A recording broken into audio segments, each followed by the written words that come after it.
haddaba maalintaas markii maqribkii ahayd ayaantii u horraysay ee toddobaadka oo ay albaabadu xidhnaayeen meeshii xertu joogtay cabsida ay yuhuudda ka cabsadeen aawadeed ayaa ciise yimid oo isdhex taagay oo wuxuu ku yidhi nabad ha idinla jirto oo markuu waxaas yidhi wuxuu iyadii tusay gacmihiisii iyo dhinaciisii sidaa daraaddeed xertii waa ku farxeen markay sayidkii arkeen haddaba ciise ayaa mar kale ku yidhi nabad ha idinla jirto sida aabbuu ii soo dirayaan ana idiin dirayaa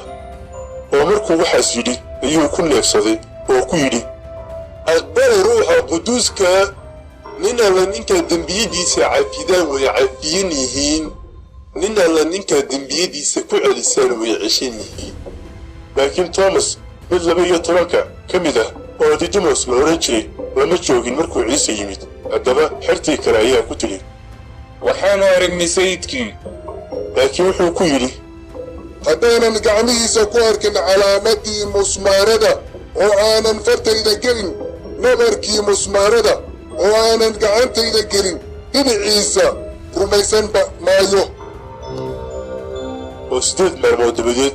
xertiisii gudaha ayay mar labaad wada joogeen oo toomasna waa la joogay markaasaa ciise yimid albaabadii oo xidhan oo intuu isdhex taagay ayuu ku yidhi nabad ha idinla jirto markaasuu toomas ku yidhi fartaada keen oo arag gacmahayga oo gacantaadana keen oo geli dhinacayga oo ha rumaysad la'aanin laakiin rumayso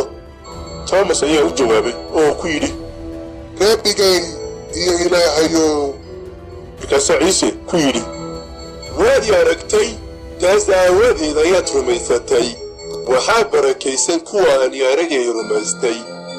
haddaba waxaa ciise ku sameeyey xertii hortooda calaamooyin kale